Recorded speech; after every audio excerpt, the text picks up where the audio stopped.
What's up, everybody? This is Seth from the Geekiverse, bringing you a second look trailer analysis of the Spider-Man PS4 trailer that was just debuted at Sony's E3 2016 press conference.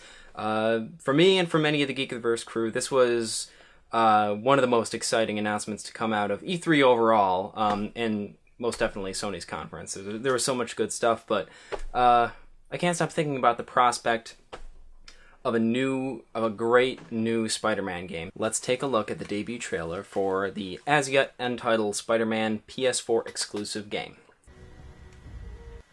Insomniac Games, that is very exciting to see. Ratchet and Clank's Sunset Overdrive, these guys have a penchant for bright, vibrant, fun games with fun combat, fun traversal. I think they could do something really interesting with this game. I think a lot of us who have been we've been playing Spider-Man games for a while, and we have certain hopes. First off, I can tell you that the city streets look more impressive than they do in a lot of other open world Spider-Man games. A lot of times these open world cities and licensed games are vacant, bare, don't have a lot of personality, don't have a lot going on.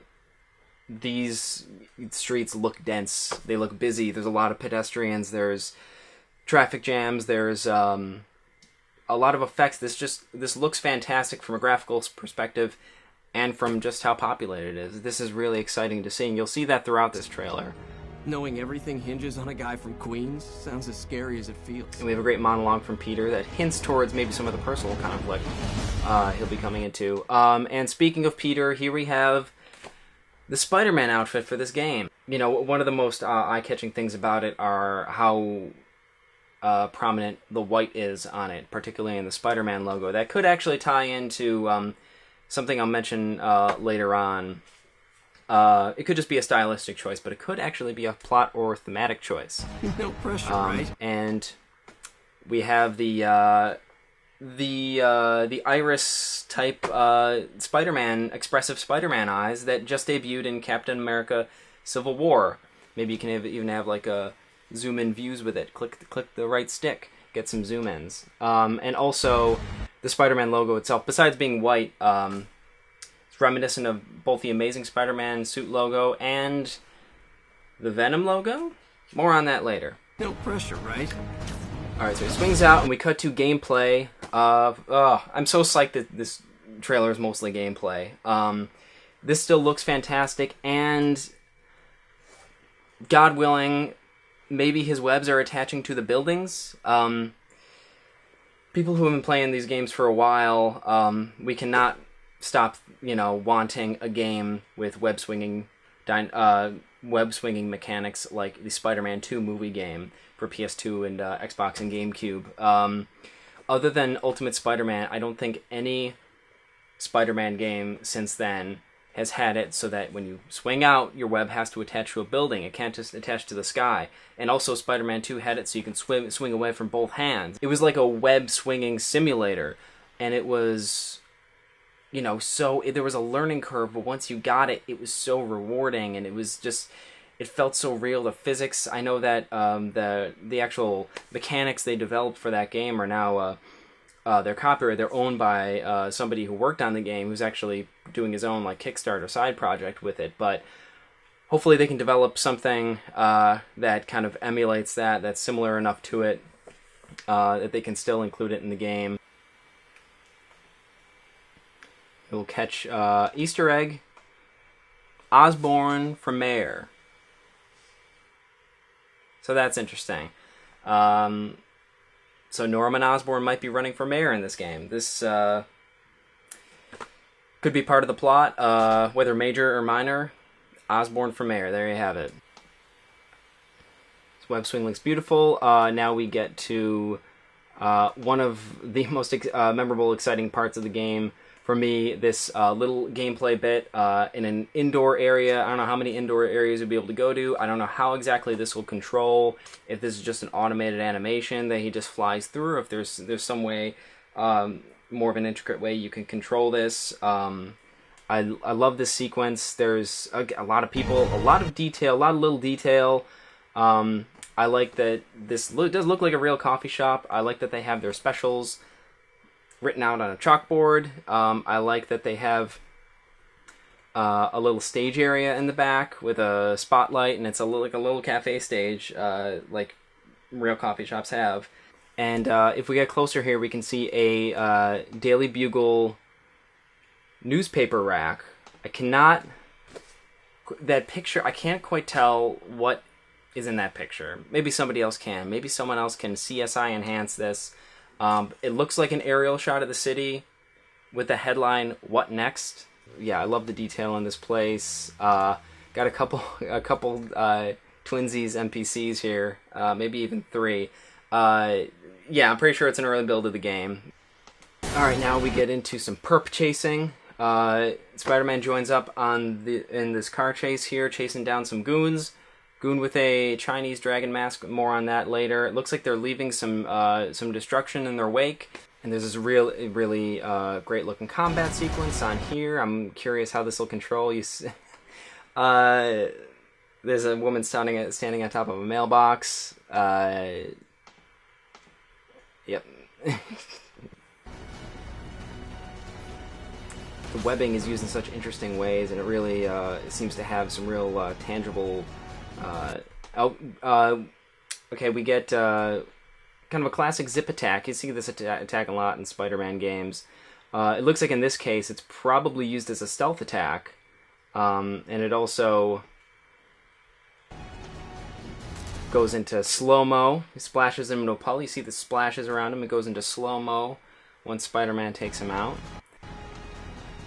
As we cut back to the car chase here, couple Easter eggs here. For one thing, on the left, a store called Audrey's Finest. This building bears an interesting resemblance to Tiffany's on Fifth Avenue in New York City. So it's a Tiffany's facsimile, reference to Audrey Hepburn in the movie Breakfast at Tiffany's. That's really cool. I wonder if other popular New York City spots are going to have facsimiles like that. It's kind of like what Rockstar does in Grand Theft Auto. Also on the right, Feast. That is where we'll get into something that they seem to be teasing in this game, which is one of the villains. Maybe the main villain, maybe at least one of the villains. They seem to be teasing Mr. Negative. Mr. Negative is a newer villain, lesser known in Spider-Man comics. Basically, like 2 split people personalities. Like, he literally split into 2 people. One side is this Chinese gangster, human trafficker, gang lord guy, and the other person is this Mr. Lee, this good-natured man, and it's like there's 2 sides of this personality. And Mr. Negative has all of his goons, his minions. He calls them inner demons, and they wear those Chinese demon masks, as you saw earlier, and you'll see again later. Mr. Lee, on the other hand, starts the FEAST, Feast Soup Kitchens. At some point in the comics, Eddie Brock gets a job there, and through some interactions that happen with Mr. Negative, Eddie Brock actually becomes anti-Venom in the Feast Soup Kitchen, where he's then confronted by Mac Gargan, who was formerly Scorpion, and who's actually the current Venom, and they have a battle there that destroys the Soup Kitchen.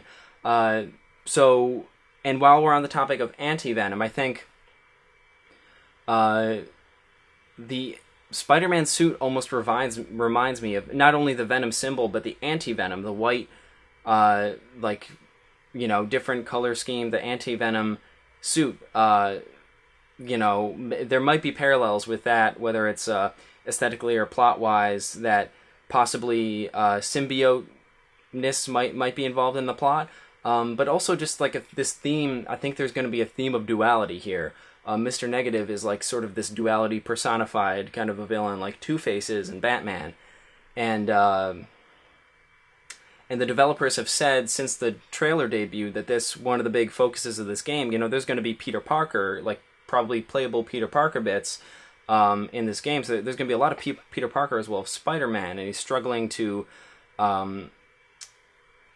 he's struggling to balance his personal life with his superhero life, which is a common thing for Spider-Man. But if it hasn't been tackled too much in the games, it seems like they're setting up a really interesting thematic threads here.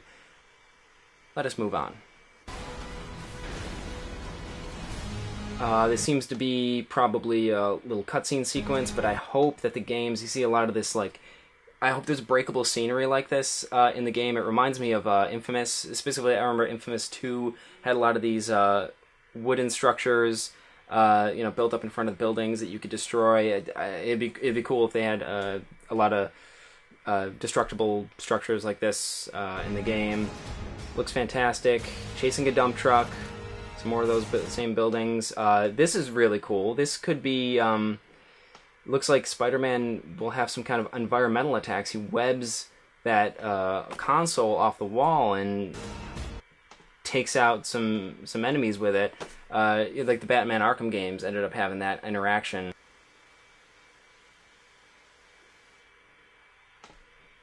This is something. I don't know if this is anything. He's swinging on a sign on a crane, which looks great. It looks like there's a sign down there in the bottom right, that lit up sign that says, it looks like it says Zadam's Pharmacy.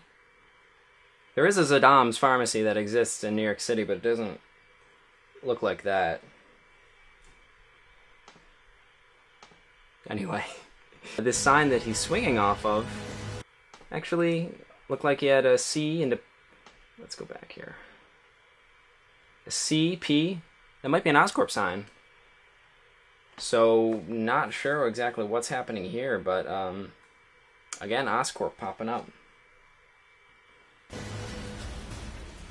Spider-Man going after that same dump truck, but before, one of the inner demons, Mr. Negative Goons with the masks, you can see that better now. That is from the comics.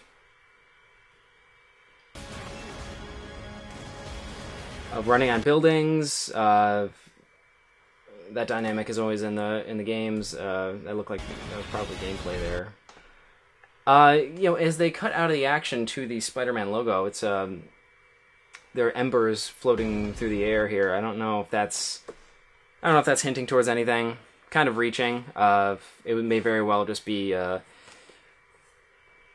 transition from the action to that, but who knows? Maybe it's a Jack-o'-lantern reference. The developers have confirmed that this is not connected to a movie or any existing, specific, like, Spider-Man franchise. This is like an Arkham Asylum thing. It's like a completely separate, standalone thing. And another interesting bit is that the Peter Parker in this is an adult Spider-Man. This isn't like a younger kid. This is a veteran Spider-Man who's kind of at his peak potential. Is there anything we missed? If there's any thoughts you have, please comment on this video, tweet at us, join in the conversation. We'd love to hear from you. And for everything E3, Spider-Man, games, comics, movies, stay tuned to the Geekiverse. Why don't you give... Do you have anything to say? Are you going to take your shirt off? I should say... Do I need to get my dollar bills? That I have...